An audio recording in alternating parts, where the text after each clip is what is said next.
Esa noche, en un campamento perdido entre los cerros de Chihuahua, una soldado ocultaba un secreto que cambiaría el curso de la Revolución Mexicana. ¿Qué estarías dispuesto a ocultar para demostrar tu verdadero valor? Porque lo que estás a punto de escuchar no es solo un cuento.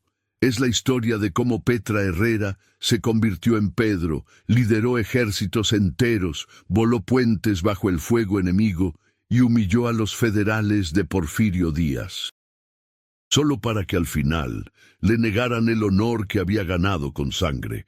Una historia de valentía extrema, traición silenciosa y un legado que ningún hombre pudo borrar. Si historias como esta te llegan al corazón, suscríbete a Cuentos de la Tierra. Cuéntanos en los comentarios desde dónde nos sigues y continuemos con este increíble relato. El polvo de Coahuila. El año era 1910, y en San Pedro de las Colonias, Coahuila, el polvo cubría todo como un manto de olvido. El sol caía implacable sobre las calles de tierra donde las mujeres caminaban con la mirada baja, cargando cántaros de agua desde el pozo comunal. El olor a tortillas recién hechas en comal se mezclaba con el sudor de los peones que regresaban de las haciendas, encorvados por jornadas interminables. Petra Herrera tenía 23 años y el corazón lleno de fuego. Desde niña había escuchado las conversaciones de los hombres en la cantina del pueblo, donde se hablaba en voz baja de un tal Francisco Madero que prometía justicia para los pobres. Petra no era como las otras mujeres de San Pedro. Mientras sus primas aprendían a bordar y rezar el rosario, ella observaba a los arrieros que llegaban de Chihuahua, escuchaba sus historias de batalla, estudiaba cómo cargaban sus rifles. Petra, una mujer decente, no anda merodeando donde los hombres, le reprochaba su tía Casilda, una mujer de manos ásperas y mirada severa. Tu lugar está en la casa, preparándote para ser buena esposa. Pero Petra sabía que su destino era otro. Lo que nadie imaginaba era que esa joven india de ojos oscuros y determinación inquebrantable estaba a punto de tomar la decisión más peligrosa de su vida. Una madrugada de noviembre, cuando el gallo del vecino apenas comenzaba a cantar, Petra tomó unas tijeras y cortó su larga trenza negra. Cada mechón que caía al suelo era una despedida. Se envolvió el pecho con vendas de tela, se puso los pantalones de manta de su hermano fallecido y se cubrió con un zarape gastado. Frente al pequeño espejo quebrado de su cuarto, ya no se veía a Petra Herrera, se veía a Pedro Herrera. «Perdóname, mamá», susurró hacia la habitación donde dormía su madre enferma, «pero si no lucho ahora, moriré sin haber vivido de verdad». Esa noche desapareció del pueblo, caminando hacia el norte donde se decía que Francisco Villa estaba reuniendo un ejército de campesinos desesperados. Sin saberlo, con esos primeros pasos en la oscuridad, acababa de cambiar su destino para siempre. Pedro Herrera, el soldado misterioso. El campamento revolucionario era un hervidero de hombres rudos, caballos inquietos y el constante sonido de rifles siendo limpiados. Olía a pólvora, café de olla hervido con piloncillo, y al humo de las fogatas donde las soldaderas cocinaban frijoles en ollas de barro. Petra, ahora Pedro, se presentó ante un teniente de Villa con la voz más grave que pudo fingir. «Vengo a luchar contra los federales», dijo sin temblar. «Sé disparar y no le temo a la muerte». El teniente la miró de arriba abajo con desconfianza. Era delgado, de facciones suaves, demasiado joven quizás, pero había determinación en esos ojos. «¿Sabes lo que te espera, muchacho? Aquí no hay lugar para cobardes. Los federales de don Porfirio no tienen piedad. Tampoco yo la tengo», respondió Pedro. Lo que sucedió después nadie lo esperaba. En su primera batalla cerca de Ciudad Juárez, mientras los proyectiles silbaban sobre las trincheras y los gritos de los heridos desgarraban el aire, Pedro Herrera no retrocedió ni un paso. Cargó su rifle con manos firmes, apuntó con precisión mortal y cuando el sargento a su lado cayó muerto, tomó el mando del pelotón sin que nadie se lo pidiera. «¡Avancen por la derecha! ¡Cubran el flanco!», gritaba con autoridad inesperada. Los hombres obedecieron y ganaron la escaramuza. Esa noche, alrededor de la fogata, los soldados hablaban del joven Pedro que peleaba como si tuviera alma de general. Francisco Villa mismo se acercó al campamento para conocer a ese muchacho del que todos hablaban. «Dicen que tienes valor, Pedro», dijo Villa, estudiándolo con esos ojos penetrantes que habían visto demasiada muerte. «Necesito hombres así. ¿Sabes dinamitar? Puedo aprender lo que sea necesario, mi general». Villa sonrió. Le gustaba ese fuego. Pero mantener el secreto era una batalla diaria más peligrosa que enfrentar federales.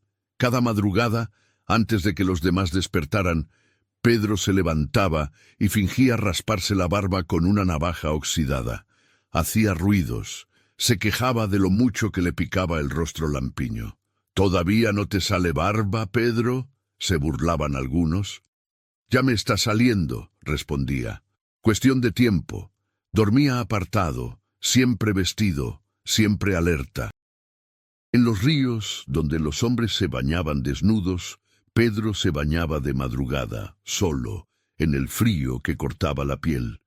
Lo que nadie sabía era que cada día que pasaba, el riesgo de ser descubierto crecía, y también crecía la reputación de Pedro Herrera como uno de los mejores soldados de Villa. La batalla de Torreón, mayo de 1914. El calor en Coahuila era implacable y el polvo se levantaba como nubes de batalla incluso antes de que comenzara el combate. Torreón era la plaza más importante del norte. Quien controlara Torreón controlaba el ferrocarril, las comunicaciones, el futuro de la revolución. Los federales lo sabían y habían fortificado la ciudad como una fortaleza inexpugnable. Villa reunió a sus mejores oficiales en una tienda de campaña donde un mapa manchado de café mostraba las posiciones enemigas. «Los federales tienen artillería pesada y 3 veces más hombres», explicó Villa. «Necesitamos estrategia, no solo valentía». «Pedro, ¿qué opinas?». Todos voltearon a ver al joven soldado que en apenas 3 años se había ganado el respeto absoluto de la División del Norte. Petra, bajo su disfraz de Pedro, estudió el mapa con intensidad. «Mi general, si volamos el puente del río Nazas antes del amanecer, cortamos sus refuerzos. Luego atacamos desde el sur mientras ellos esperan el ataque del norte». El silencio llenó la tienda. «Es arriesgado», dijo un capitán viejo. «Quien vaya a volar ese puente probablemente no regrese». «Yo iré», respondió Pedro sin dudar. Esa no sería la decisión más difícil de esa noche. La madrugada del 30 de mayo, Pedro Herrera lideró un grupo de 20 soldados hacia el puente del Nazas. Cargaban dinamita envuelta en sarapes, rifles con bayonetas y el peso del destino de toda la revolución en sus hombros. Las aguas del río murmuraban en la oscuridad. A lo lejos, las luces de las fogatas federales parpadeaban como ojos de depredador. «Silencio absoluto», susurró Pedro. «El que haga ruido nos mata a todos». Se arrastraron por el lodo, evitando los focos de luz de los centinelas. El corazón de Petra latía tan fuerte que temía que los federales lo escucharan. Bajo el puente, colocaron los cartuchos de dinamita con manos que temblaban no de miedo, sino de emoción pura. Entonces sucedió lo impensable. Un centinela federal apareció en el puente, directamente sobre ellos. «¿Quién anda ahí?», gritó el soldado alzando su linterna. Pedro no lo pensó dos veces. Saltó del río, desenfundó su pistola y de un solo disparo certero derribó al centinela antes de que pudiera dar la alarma. El cuerpo cayó pesadamente sobre las tablas del puente. ¡Prendan la mecha! ¡Ahora! Corrieron como el viento mientras la mecha chisporroteaba en la oscuridad. 3, 2, 1. La explosión iluminó la noche como un segundo amanecer. El puente del Nazas se desintegró en astillas y humo, cortando la ruta de escape de los federales. Y en ese momento, desde 3 direcciones diferentes, las fuerzas de Villa atacaron Torreón con furia desatada. La batalla duró 2 días de fuego infernal. Pedro Herrera peleó en primera línea, liderando cargas suicidas, salvando a compañeros heridos, dirigiendo movimientos tácticos, con una visión estratégica que dejaba atónitos a los generales veteranos. Cuando finalmente la bandera revolucionaria ondeó sobre el Palacio Municipal de Torreón, los soldados gritaban un solo nombre: ¡Pedro! Pedro Herrera. Lo que nadie imaginaba era que la victoria más grande vendría acompañada de la traición más dolorosa. Si conoces a alguien que ama las buenas historias, comparte este cuento. Así como se compartían los relatos alrededor del fogón, mantenemos viva nuestra tradición. La revelación después de Torreón, Villa convocó a Pedro a su tienda principal. Había rumores de ascensos, de reconocimientos oficiales. Petra sintió que había llegado el momento. Había demostrado su valor 100 veces. Había salvado vidas, había ganado batallas, había sangrado por la revolución. Ya no tenía sentido esconderse.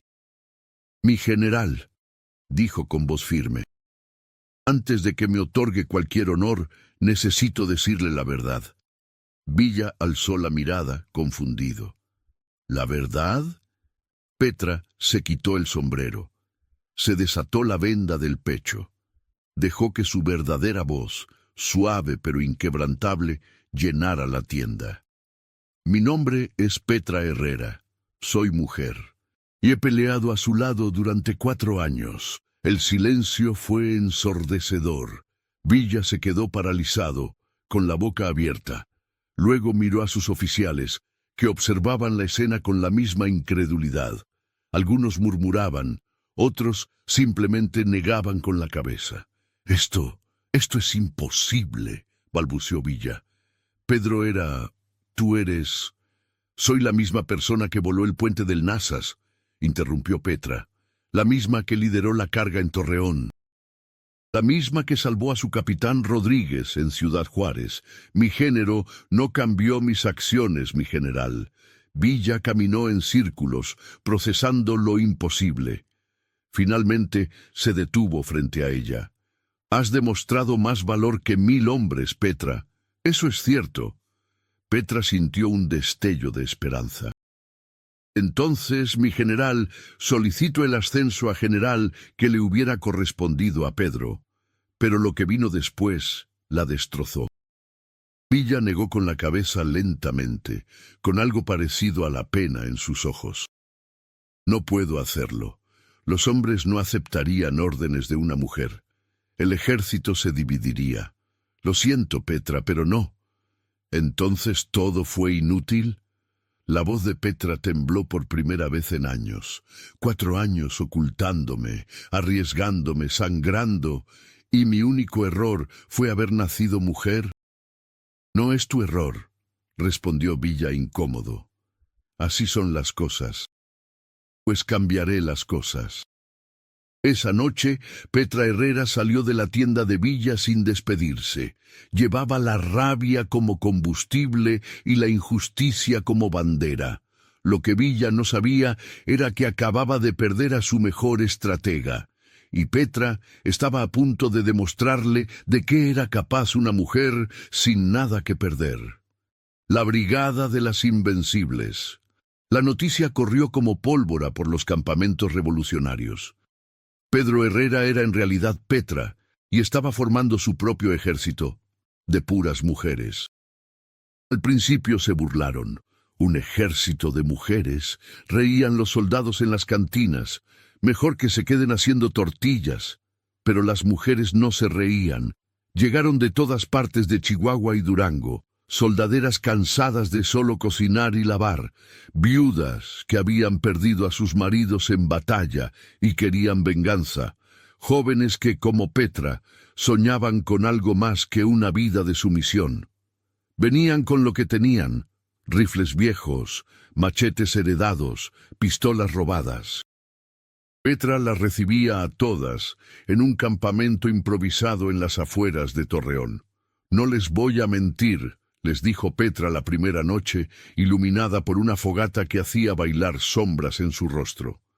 Esto será más difícil para nosotras que para cualquier hombre. Tendremos que ser el doble de buenas, el doble de valientes, el doble de inteligentes, porque cada vez que fallemos dirán, así son las mujeres. Pero cada vez que triunfemos, cambiaremos la historia para siempre. Las mujeres gritaron su aprobación. Eran 25 al principio, luego 50, luego 100. Y Petra las entrenó como nadie las había entrenado antes. Las levantaba antes del amanecer, las hacía correr por los cerros hasta que las piernas temblaban. Les enseñaba a disparar, a dinamitar, a moverse en formación militar perfecta. No había lugar para debilidad, pero tampoco para crueldad innecesaria. Somos soldados, no asesinas, repetía. Peleamos por justicia, no por venganza ciega. Pero entonces llegó la prueba de fuego. Una columna de federales marchaba hacia Gómez Palacio para reprimir a los revolucionarios locales. Eran 200 soldados bien armados, con cañones y caballería. Petra reunió a sus ahora 400 guerreras. Esta es nuestra oportunidad. O demostramos que valemos tanto como cualquier hombre, o morimos intentándolo. Eligieron un desfiladero estrecho donde la columna federal tendría que pasar. Petra dividió a sus mujeres en 3 grupos, una emboscada frontal, 2 flancos que atacarían desde las alturas. Cuando los federales entraron en el desfiladero al mediodía, con el sol cegándolos, Petra dio la señal. El primer disparo resonó como trueno. Luego 100, 200, 400 disparos simultáneos. Las soldaderas de Petra atacaban con precisión quirúrgica, sin desperdicio de balas, sin pánico.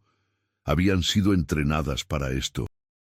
Los federales, confundidos y superados tácticamente, intentaron retroceder. Pero Petra había dinamitado la salida del desfiladero. No había escape. En menos de una hora, los 200 federales se habían rendido o huido.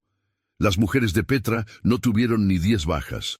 Cuando la noticia llegó a Villa no lo podía creer. Petra Herrera y su ejército de mujeres acababan de humillar a los federales de una manera que pocos generales hombres habían logrado. Y fue entonces cuando Villa comprendió el error que había cometido. La Alianza Rota Villa mandó llamar a Petra. Quería que regresara, que se uniera de nuevo a la División del Norte. Le prometió reconocimiento, respeto, hasta cierta autonomía para su brigada de mujeres. Petra escuchó en silencio, sentada frente al general que una vez la había rechazado. ¿Y ahora sí soy digna de estar en su ejército, mi general?, preguntó con ironía apenas velada. Siempre lo fuiste, Petra. Yo cometí un error.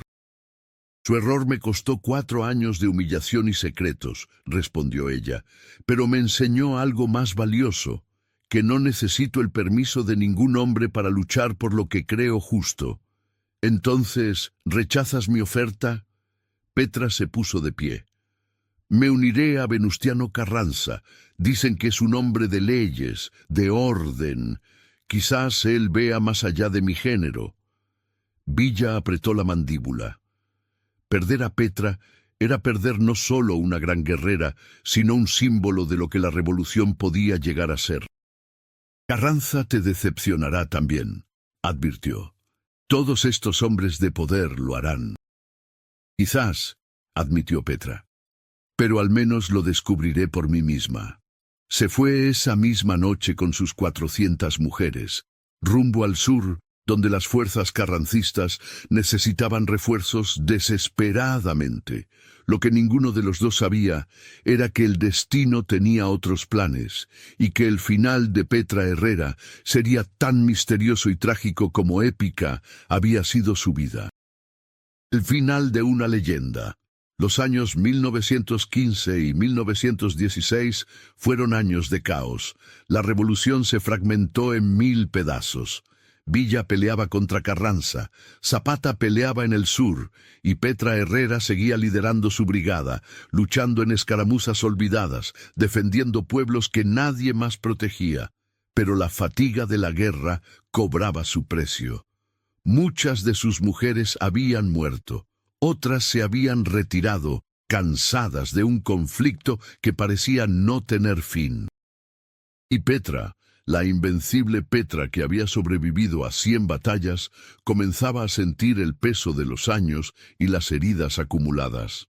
En 1917, cuando la revolución comenzaba a apagarse, Petra trabajaba como espía para las fuerzas carrancistas.